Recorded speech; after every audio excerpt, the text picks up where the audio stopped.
6 o'clock, a former Southwest Florida deputy now facing multiple charges in federal court for using excessive force. Hello again, everybody. I'm Chris Safadi. And I'm Lois Tomey. You see on this body camera footage, Deputy Tyler Williams grabs a man by his shoulders and slams him to the ground. And the man hits the ground so hard, he temporarily loses consciousness.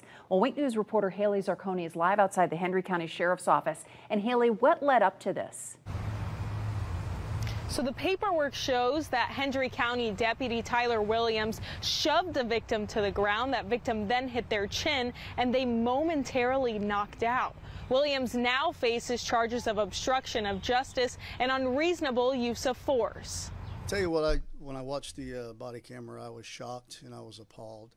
This body cam footage of former Deputy Tyler Williams, who responded to a domestic violence case in which the victim tried to bust through a friend's bedroom window last July. Investigators say it's the actions in this video that led Deputy Williams to be indicted by the Department of Justice and charged with unreasonable use of force and obstruction of justice. Former Deputy Tyler Williams of the Henry County Sheriff's Office arrested a man suspected of burglarizing a residence. As captured on his body-worn camera, former Deputy Williams placed the suspect in handcuffs and walked the man to the rear of his police vehicle to conduct a search. During this conversation, the suspect attempted to talk to former Deputy Williams and to interject himself into the conversation on multiple occasions. In response to one of those times, former Deputy Williams grabbed the man by the shoulders and threw him to the ground. Handcuffed, the victim was unable to brace himself for the fall.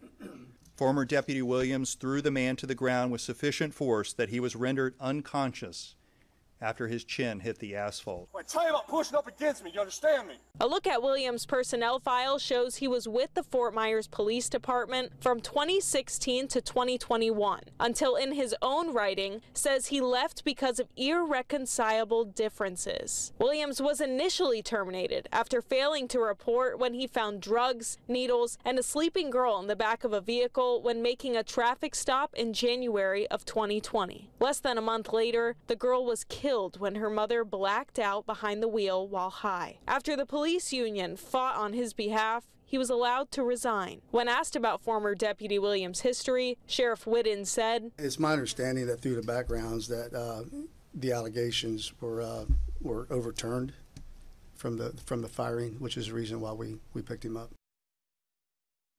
Henry County says Williams was placed on administrative leave right after the indictment and he was later fired. Williams could face up to 30 years in federal prison. His trial set to take place in Fort Myers. Live in Henry County, Haley Zarconi, Wink News.